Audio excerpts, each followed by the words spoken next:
The topic of abortion is once again front and center in American public life, with the potential that the Senate will be replacing a pro-choice Supreme Court justice with a pro-life judge, tilting the balance on that issue. Abortion has been really one of the most enduring issues of America's culture war, stemming from the 1973 ruling of the Supreme Court in the famous Roe v. Wade case. And more than just a policy issue, it's really become an issue for many of morality and many for Christian morality. Most of the people who are on the pro-life side of this debate make the case that this is simply the Christian position that they're holding. Now, ministers have told me they would not touch this topic with a 10-foot pole, because the only thing that they're sure of is that someone will end up very angry and they could lose their job. So this is a very tough topic. Just before we started, I asked my dad, had you ever heard a sermon on this topic? Because I have not. He said he had not either. So I think the minister staying away from this is well-founded. It's difficult. It's difficult. And so because it's such a tough topic and a personal topic, I'd like to begin just by saying that I ask forgiveness from anyone who hears anything that I say to be offensive. That is not my goal. It could happen.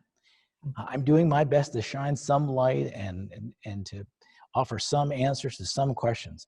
But if I upset you, I apologize. I realize this is a very personal issue. So let's get into it. What we've been doing is looking at topics that are in public life, and we're looking to scripture or to spiritual teachers for guidance. So let's go to the Bible and see what it says about abortion. And you might be very surprised to learn that there's not that much at all on the direct topic of abortion in the Bible, and Jesus never addressed the topic. So for something that is so charged from a church perspective, for many churches, as their number one issue, it is not an issue that Jesus spoke about in any way directly that I can see. Others might disagree, but I can't find the verse. There are verses in the Old Testament, and those were some that we read today, and that's how I chose them. And in those texts from the Old Testament, there's sort of an implying that God says, I knew you in the womb. So that would imply that if I know you in the womb, possibly there's life in the womb, something to that effect. And there is one story in the Gospels where Elizabeth, if you remember, Elizabeth is the mother of John the Baptist, and she's friends with Mary, the mother of Jesus. Mary says that she's pregnant with Jesus, and Elizabeth says, I could feel a jump for joy in my womb from John. So that would imply John's there. So there's not that much more. If you believe this is a matter of life and death, you would look to the 10 Commandments and say, thou shalt not murder. But there's really nothing directly on it. So like most topics that we're talking about in public policy, the biblical texts are not really explicit. We're called to interpret. And I personally don't believe the Bible is to be used as a how-to manual for either modern domestic policy or foreign policy. I believe we're here to study the Word, to change our lives spiritually, and use that guidance to make very tough decisions, knowing that other people of very good faith are going to come out in a different place, and we should seek to respect that too. Okay, so if the Bible isn't really direct with the topic, where else can we look? So in our tradition, we can look to the insights of Swedenborg and his deeper interpretation. And in today's reading on Swedenborg, he appears to be saying that life begins when breath enters the lungs, sort of what Malcolm had mentioned with his son, that there's like, that breath of air, and that's when life begins. And that's not an unusual position either, that life begins when the baby can breathe on its own. He's really making a deeper spiritual case in this context. You could even say I pulled it a little out of context, but I don't think he speaks directly to this issue either. So if we have scripture in Swedenborg not really directly speaking to it, where else can we go to get clarity on it? Well, one thing is, I think when we get in a situation like that, we should always proceed with compassion on a topic, wisdom, seeking wisdom, and being humble as we go forward, because I think it's up for a variety of interpretations. But are the Gospels then useless to us as we're trying to figure out this issue in our policy life?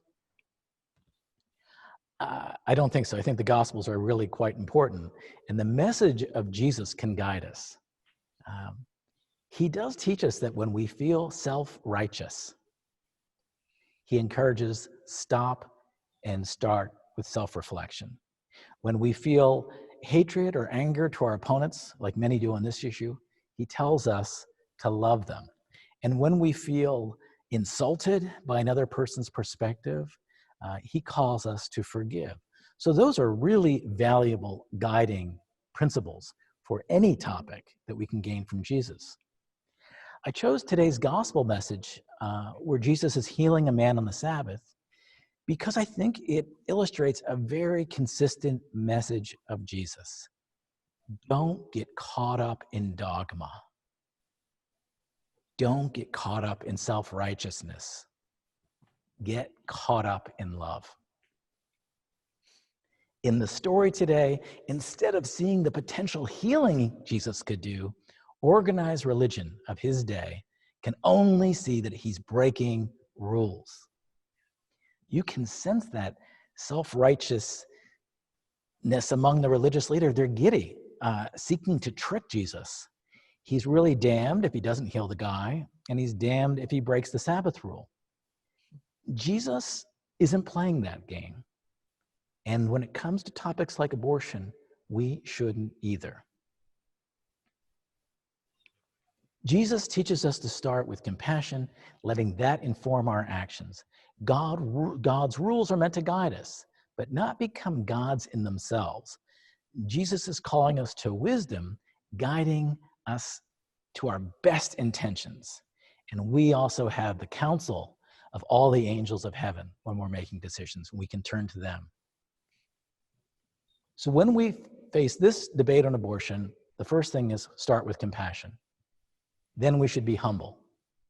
And then when we're making decisions in our own, that are further from our own life, if we're looking at somebody else's life, we are called to be even more humble. Now that doesn't mean that men, for example, can't have an opinion on abortion or a role in the decision.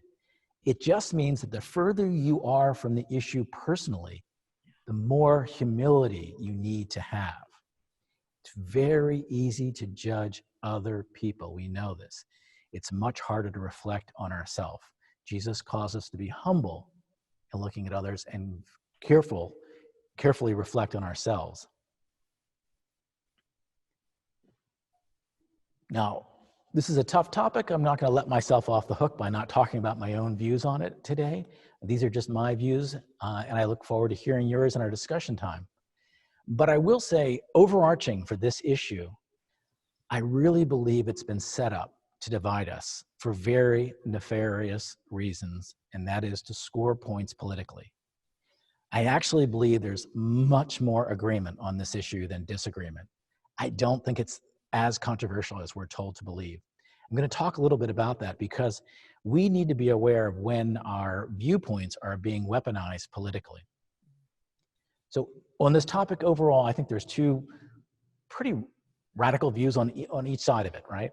One is that the fetus is nothing more than a tissue part of the woman's body, no different from any other organ.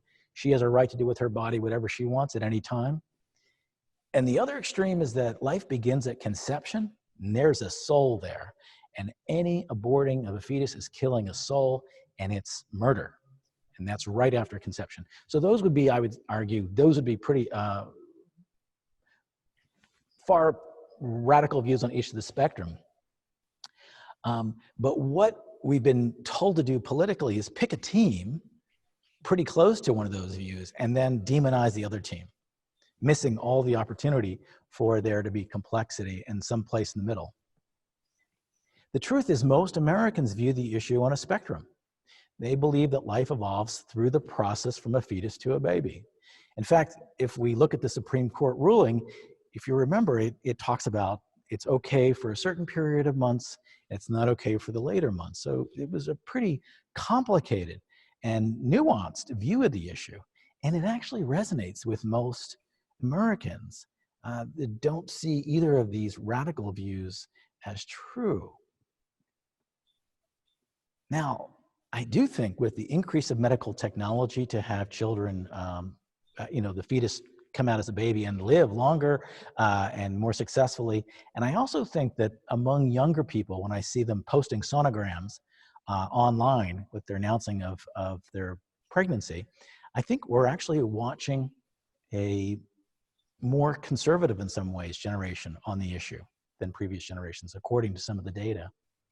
And actually, abortions, interestingly enough, are as low as they were at the time of Roe v. Wade. So they've gone to be the lowest they've been in many, many years due to for a number of reasons. But people are working through it and they're trying to figure it out. And the question that would come down from a moral perspective is, so when does life begin exactly? And I would say that no one can answer that question for sure but God. I personally believe that something profound and miraculous is happening during a pregnancy. But the decision to get an abortion is not one that I will ever make. You could say, me of all people, right? I should be the least commentating on this issue. And that kicks in the humility role that I talked about earlier. If you're not really making that decision, you really have to approach it with humility. Now, as a pastor and a friend, and I've been a health director, I've certainly have had women come to me for counseling on this topic, and mainly I try to help them sort out the view for themselves. Giving birth can be very complicated. If they ask me personally, I do speak to the power of pregnancy, the power of having a child, if you can go that path. And some have decided, after talking to me, to have an abortion. Others have decided to give birth. In both cases, there was a lot of, particularly the abortion, there was guilt, stress, but more importantly, they needed to know that God loved them and other people loved them through it. And that's the thing that I took away from those situations. And I'd also say, if you're in a position of advising someone, or if you're making, particularly if you're advising particularly a woman on this issue, I think you do have to be prepared to share in the burden of the decision of the newborn's life. I think that's one of the missing elements in this discussion, is people are quick to say, you need to have it, have the baby, but they're not quick to say, and here's what we're going to do to make this situation easier for you. Some do with options, but I think there could be more. With pregnancy, for a lot of people, it's a mistake. We all make mistakes in our lives. We've all made more of them when we were younger. And some mistakes have great impact on our lives. And I think pregnancy is one of those. But if you love a young person, I think we have to really love them through the mistakes. I think we have to resist judgment, resist condemnation. When we engage in that condemnation, what we're really doing is assuring that they're never going to come to us again in a tough situation. They're really not in those situations looking for the right answer. They're looking for love. On a personal level, I would say I've evolved in my views on this. I would say when I was younger, I saw abortion as almost a birth control issue. That would be my view. And as I've gotten older, I've come to see it more in terms of a life. And I've noticed that change in my life. When I was younger, I was much more in favor of the death penalty. And as I've gotten older, again, I've seen evolution, and I'm much more cautious about taking a person's life for any reason. So the reason I share that is because it's a very complex issue. I thought I knew an answer to it at certain points in my life, and now I've evolved and changed, and maybe I will again. All of that points to the need for humility in this. We've got to have humility, and we have to be evolving and paying attention. Now, one image that really heartens me in this discussion, however it turns out, is that Swedenborg has a description of what happens to babies who die in childbirth and pregnancy. And it's really quite incredible and beautiful. And if you don't mind, I'd like to read what he said. May it be known, therefore, that every child who dies, no matter where he or she was born, within the church or outside it, of devout or irreverent parents, is accepted by the Lord after death, brought up into heaven, taught according to the divine design, filled with affections for what is good through them with direct knowledge of truth, and then being continually perfected in intelligence and wisdom, all such individuals are led into heaven and become angels. And this is really pretty. He says, I have in fact been allowed to see children clothed most becomingly with garlands of flowers around their chests, glowing with the most charming and heavenly colors, and similar ones around their slender arms. Once I was even allowed to see some children with their nurses in the company of some young women in a lovely garden. Not a garden of trees, but with vaulted arches, something like laurels, making the most intricate doorways with pathways accessing them inward. The children themselves were dressed with beauty. When they entered, the flowers of the entrance radiated the most joyful light imaginable. This enabled me to gather what their delights were and how they were led into the blessings of innocence and thoughtfulness by things charming and delightful, with the Lord constantly instilling blessings by means of these charming and delightful gifts. So one of the teachings of the traditional Christian church has been that babies that die for any reason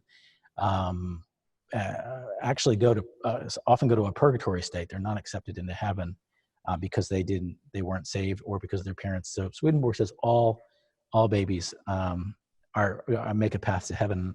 And I wish all parents who have lost a child could see that incredible image that he describes. It's quite beautiful. So why is this issue, if there's so much agreement, why is it so politicized? The polls tell us that about 28% of the people in the US say abortion should be legal in all circumstances. And 17% say abortion should be illegal in all circumstances. But a vast majority, of 54%, favor legal abortions in some cases.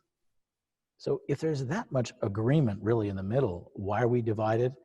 I think it's hyper-partisan politics. And I want to bring this into this topic because I think it's important for us to be aware of it. The goal of the political parties is to take complex issues and simplify them to get us either angry, mobilized, or afraid. If the issue makes you unable to see another's perspective, there's a good chance that your mind's been hijacked by partisan politics. And there's a history of this particular topic. A gentleman named Paul Weyrich, who was a father of the modern conservative movement, was looking for a way to draw evangelicals into the Republican Party, and he looked at hot button issues that resonated with conservative Democrats. While Roman Catholics had long been opposed to abortion, you'll be very surprised to learn, I think, that most evangelicals in the United States were pro-choice up until the 1980s. In fact, here's a quote from the Southern Baptist Convention in 1981.